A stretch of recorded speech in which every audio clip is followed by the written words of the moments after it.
और बड़ी खबर इस समय सुप्रीम कोर्ट से आ रही है, जहां पर पत्रकार विनोद दुआ के लिए राहत भरी खबर है। शिमला पुलिस द्वारा उनके खिलाफ जो एफआईआर दर्ज की गई थी उसको सुप्रीम कोर्ट ने खारिज कर दिया है। आपको बता दें कि एक स्थानीय बीजेपी नेता की शिकायत पर यह एफआईआर दर्ज की गई थी पत्रकार विनोद दुआ के खिलाफ, और ये शिकायत दरअसल यूट्यूब शो पुलवामा हमले और कोविड-19 लॉकडाउन पर पीएम की आलोचना करने से जुड़ी हुई थी। आपको ज़्यादा जानकारी देने के लिए हमारे साथ हमारी संवाददाता मीनाक्षी इस समय जुड़ रही हैं। मीनाक्षी, ये फैसला इसलिए भी और ज़्यादा अहम हो जाता है क्योंकि हालिया दिनों में हमने देखा है कि किस तरीके से सुप्रीम कोर्ट ने कई बार देशद्रोह से जुड़े कानून पर और उसके इस्तेमाल, जिस तरीके से मनमाना इस्तेमाल हो रहा है, उस पर चिंता जाहिर की है और उसमें बदलाव के भी संकेत दिए हैं।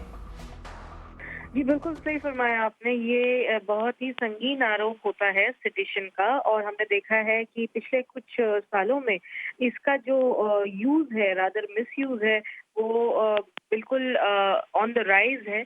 और इस पर कुछ दिन पहले, यानी कि 2 दिन पहले, हमने देखा था सुप्रीम कोर्ट के justice honourable D Y Chandrachud का जो बेंच था, उसने भी इस पे टिप्पणी करी थी। वो मामला, हालांकि दूसरा मामला था, तेलुगु चैनल्स का मामला था। जगनमोहन रेड्डी की जो सरकार है आंध्र प्रदेश में, उन्होंने भी सेडिशन कानून का प्रयोग करके एफआईआर दर्ज किया था। और उसमें हमने देखा था सुप्रीम कोर्ट ने पहली बार ये संकेत दिया कि सुप्रीम कोर्ट समझती है कि अब समय आ गया है कि सेडिशन कानून का जो दायरा है उसको दोबारा से रीडिफाइन किया जाए। और इसीलिए ये जो आज का फैसला है वो भी अहम हो जाता है, क्योंकि दोबारा से उच्चतम न्यायालय की जो दूसरी बेंच है, ऑनरेबल जस्टिस यू ललित की बेंच, उन्होंने भी ये जो सेडिशन का एफआईआर था विनोद दुआ जी के ऊपर, उसे खारिज कर दिया है। और साथ ही बेंच ने ये भी कहा है कि जो केस होता है सेडिशन का, वो बिल्कुल पहले का जो सुप्रीम कोर्ट का गाइडलाइन है केदारनाथ जजमेंट में, उससे कंप्लाई करना चाहिए। और जो सेक्शन 121A का एम्बिट है, बिल्कुल स्ट्रिक्टली उस एम्बिट में आना चाहिए, तभी जो सेडिशन का चार्ज है उसको इन्वोक किया जा सकता है।